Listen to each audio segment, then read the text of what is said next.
Hey everybody, welcome in to the new channel. It's Soulflower Tarot. I decided to start the channel. It's kind of a spin-off from Soulflower Holistic Wellness Consulting. I love doing the oracle cards and the tarot cards, but that particular channel is more kind of like a Reiki for wellness, more of a consulting type of a channel, more educational type stuff. So I didn't feel like it was really the appropriate platform for the tarot that I like to do. So anyway, I started Soulflower Tarot. I hope you guys will enjoy the channel. Just a quick little bio about myself. I have enjoyed tarot, like even in my teenage years. Usually would just read for myself or friends, that type thing, just kind of, messing around for fun. And I've kind of, since this whole pandemic thing happened, and I was home a lot. I was a school teacher for 28 years, and I'll talk about that in a minute. But being home, I got back into the spiritual side of things. I went through my Reiki certification while I was home to become a Reiki master, so I'm kind of like diving into that a little bit. Also, the oracle cards and the tarot, so just kind of opened up like a whole spiritual realm for me being here. And I like it, and I dig it, and I love it, and this is where I want to be. So what I was doing is I was doing a lot of tarot for myself here at home, and I have certain readers that I watch that resonate with me pretty much on a, reading by reading basis. And what I was noticing was that the cards that I was pulling for myself and the messages that I was getting for myself when I'd watch my tarot readers, they were getting exactly the same message that I got. So I was like, there's something here.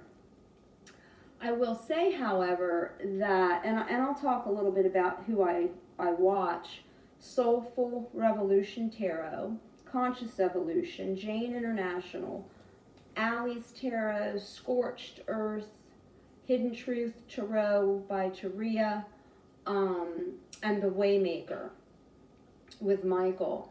I can pretty much tap into either one of those, and those are my major readers, and really get the right message. And it's a lot of times it feels like they're talking directly at me. So, and then the Illuminist also, Sonia, I believe her name is, she's also kind of right on the cusp of, whatever it is that I'm reading for myself. It kind of mimics, but I was reading, and I know the meanings of the cards, and I have intuition to read them, but there was something missing. And when I watched Carrie from Scorched Earth Tarot, she like wrapped it all up in a ball for me. It was like I didn't know what was missing in my readings. I knew I was on point, but there was just something that just wasn't coming through, and I didn't know what it was. And I listened to her, and I think it was a video she did even a year ago talking about the cards and everything, and she said, the meaning isn't that important, but what you have to do is to bring yourself to the reading, and all of your life experiences and what you've dealt with must come in to that reading. And by God, it was like, okay, that's what's been missing, because when I did that, man, the messages started like just coming through, and that was the missing factor. So now I bring myself to every reading, regardless of the sign, and I'm studying it. I'm really interested in it. So I'm studying the North Node and the South Node, the houses, the planets. Like, it all ties together, and I just, numerology, I'm really interested in that too. So I'm doing a lot of the study that goes along with it. So the tarot readings that I'm going to bring to you, of course, they're general readings for the collective. But they're going to be somewhat concise, at least to begin with.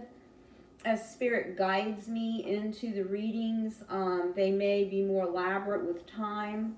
But what I'm led to do by Spirit right now, and what's really coming through intuitively, because when I sit down with the cards, it's like I kind of go away. Something comes in, and then the reading just comes out. Like I even look back at my videos and I don't even remember some of the things that came out of my mouth during the readings. So Spirit is definitely involved in these readings. But what I've been led to do, very simple readings of immediate, recent past, your current energies, and then your immediate future.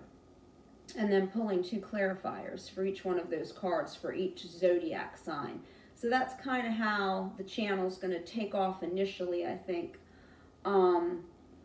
But I have a psychic that I frequent, Nicole Gilliam, and she was one that, she, kind of tapped in to confirm that my mother was a psychic. I knew she was growing up.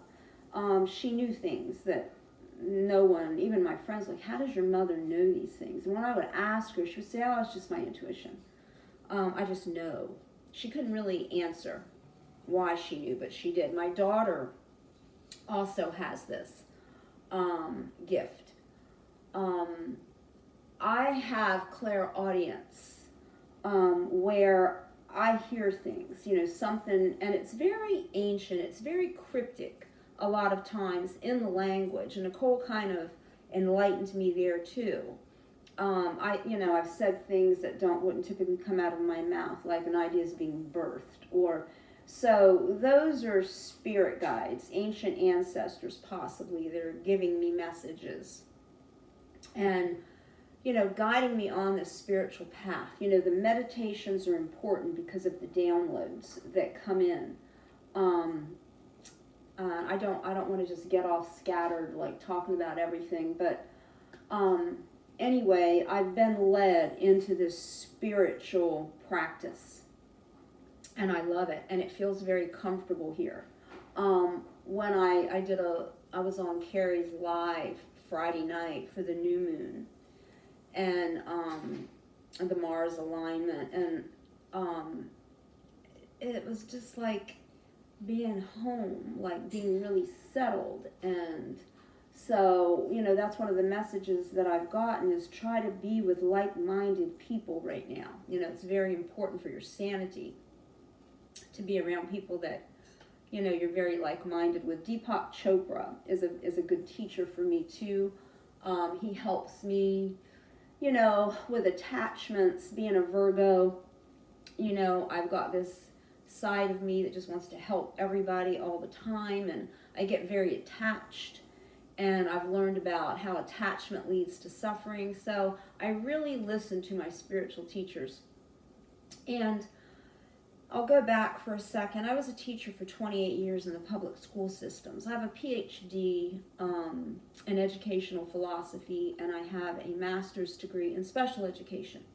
So I taught by choice students with behavioral disorders. That was my choice. People looked at me like I was crazy, but that's where I wanted to be. I wanted to be with those kids.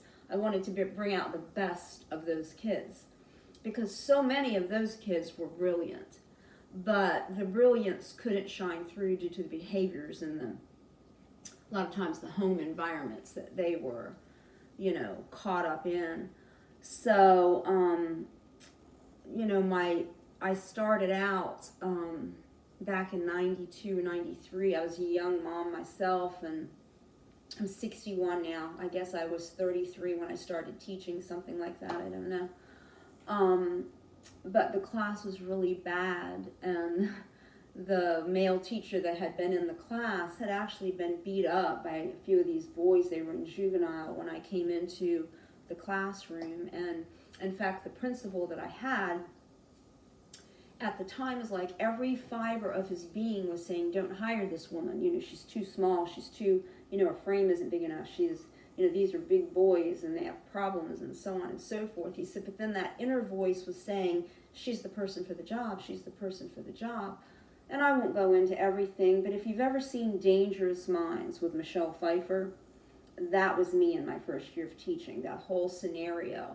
I had even taught before I saw that movie, and it was like that was me with those kids. And the relationships that I formed with those kids, I still have relationships with a lot of those kids that are now adults with kids of their own to this very day.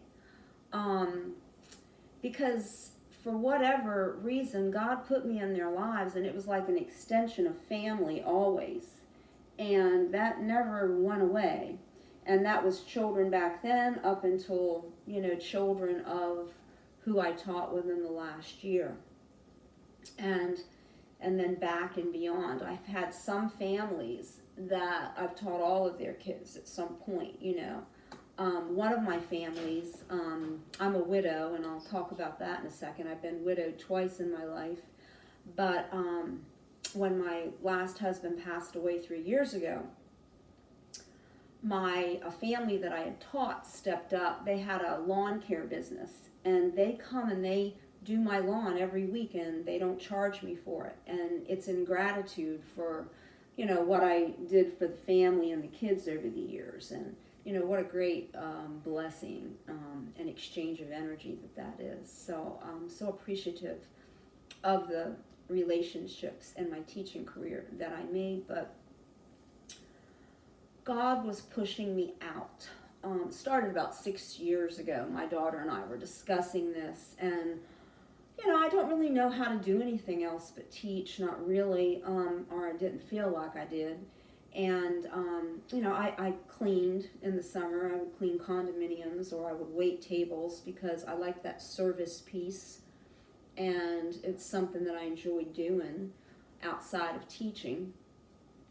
I put myself through college. I had my own home daycare. My kids were little, and back in those days, they didn't have the online learning, so I would babysit and do a home daycare from 6 a.m. to 6 p.m., and then I'd have to be at the college at 6:30, and I was at the college until 10 o'clock at night, and I did that 4 nights a week for about 10 years, until there's more to that story too, but anywho, so I was being pushed out about 6 years ago, and after having dealt with what's going on this year and everything, I didn't believe in the educational system anymore, public education. I didn't believe in the script that I was being taught to read to these children, and I didn't like the way I had to teach the children, and didn't believe in anything I was doing. And I'm that passionate person that that didn't work for me. It was like I go to a place and I do a thing every day, and I'm completely opposed to it all. And anyway, I quit teaching, and that was a pretty big risk and a pretty big leap. But I felt like the universe had my back, and I felt like actually I had some a group that Arcturians and Palladians that I am in a group with, and they told me when this happened that I was not stepping out of a gift and my dharma, life's work of teaching. It was only shifting into a different direction, into a new direction. So I've kind of gone with that on the spiritual path for myself. I have been widowed twice. My first husband, who is also the father of my 2 kids, he died of cancer when he was 39 years old. He got sick when he was 37, so we went 2 years of that, and he lost his battle in 1998. I lost my mind in 1998. I had 2 kids, teenagers that I was raising, and I was functioning through all of it, and it was one foot in front of the other all the time. And luckily, I came upon a job here in Florida where I live with a principal that I literally, in all the years that I taught, was with him for about 20 of those years. And he understood me to a very soul level. He understood that what I did and the gift that I was given to work with the kids that I do was not from me. And it was not from any textbook that I had studied at all. The children taught me. They were my teachers. They taught me how to interact with them. They taught me how to help them. And so people would say to me, Gina, what is it that you do? And I couldn't answer it because it wasn't what I did. It was what the Spirit did that came in me, that took that over and did what he used me as a vessel to do. In fact, my principal, his name was Jeff, and he would tell people, don't ask her what she does. You know, he said, this is her regime. This is, you know, she can't answer what she does. We just know that she does it. And he left me alone to do it. And with outstanding, excellent results. Like I said, you know, these kids, they flourished academically. Their grades rose. Their self-esteem rose. Many of them got out of the situations that they were born in to better themselves in life, and not wanting to go down that path, and having children, getting married, and making sure that their kids had a better life. And you know, and they come back, and like I said, Spirit took that over. I have no, other than being used as a vessel for that.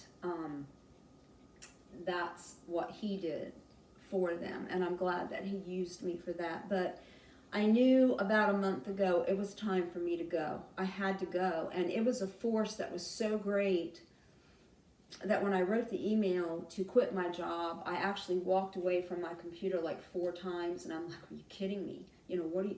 I was so pushed by Spirit at that moment that when I actually shot the email off, I can't explain it, but there was a spiritual heaviness.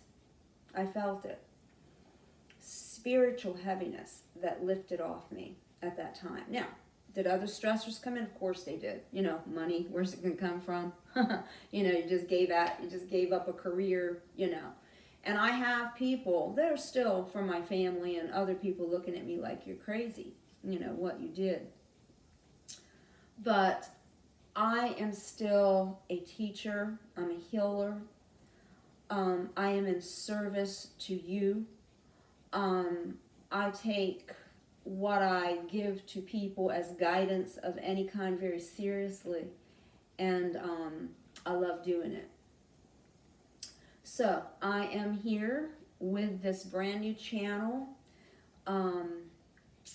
Like I said, I've got a lot of life experiences. As Carrie said, bring it to the cards, and it works.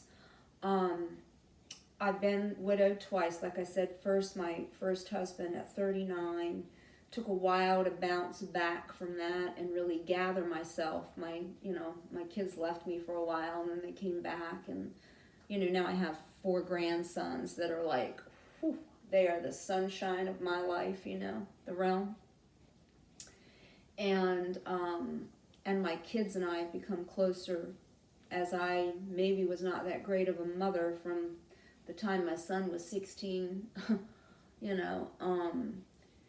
I couldn't get myself together, but now they're great adults. My daughter is an assistant principal at a Montessori school, and my son is a disciplinary dean at the local elementary school from the town that I grew up in, which was very small, I might add.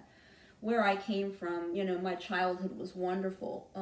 My parents were married for 67 years. 3 stoplights in the town. Everybody literally knew everybody in the town. They still do. It's an old town, old families. Most of the people that grew up there still live there. Very few of us went off.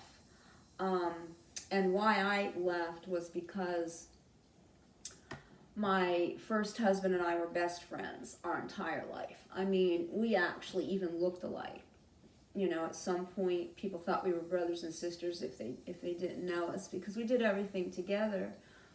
We went through kindergarten. We graduated high school together in 1977. We had our 2 kids together, very young, I might add. And he worked all the time, and I was putting myself through college to be a teacher. So our life, was very full. He was the coaches for my kids, football, baseball, wrestling. He worked at DuPont. But anyhow, when he passed away, I moved down here just to kind of start a new life for me, and the kids didn't work out so great. But anyhow, I got kind of stuck down here. And then I remarried in 2006 to a fella that was wonderful. And, he was a biker, kind of, but just like a big pussycat when I met him. And my kids loved him. My grandkids were born, so he was really the only grandfather pop that they knew, and he was very good to them for the most part. Things unraveled a few years ago, and basically, he had a drug issue there at the very end, and his heart gave out. So I lost him in 2018. Only after having lost my dad 8 weeks prior to that. My mother passed away in 2013, and my dad died in April of 2018, and my husband died in June of 2018. So I was still actually working on the death of my dad and his estate and things that I had to do there, even the healing that had to happen when my husband died suddenly of a heart attack. It was kind of like, holy shit, are you kidding me?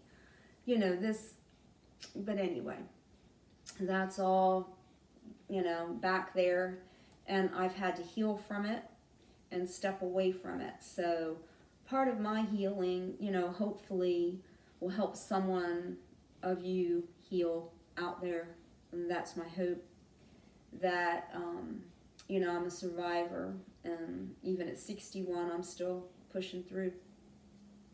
And I will stand up and continue to push through. So anyhow, I just wanted to do a quick hello, a quick bio for the channel. I am going to come back one day this week, and I am going to do a general reading. Might be a pick a card, I'm not sure yet. I'll see what I'm led to do. But it'll be a general reading, not for any particular zodiac sign, just a message for who's watching at the time. And then for the month of December, during Sagittarius season, I am going to come back, and I will probably do bi-monthly readings. Something probably at the first of the month and then the second half of the month for each zodiac. Okay, please subscribe to the channel. I plan on doing lives. I also plan on just having like sessions where you guys come in, and, we can talk tarot, or we can talk anything you want. So, you'll get notifications if you subscribe to the channel, and it'll really help me. And I hope we help each other in the energy exchanges that are going to take place here on Soulflower Tarot. So, I'm going to say peace and love right now. Thank you for watching, and please subscribe, and I will see you all very soon. Much love, guys.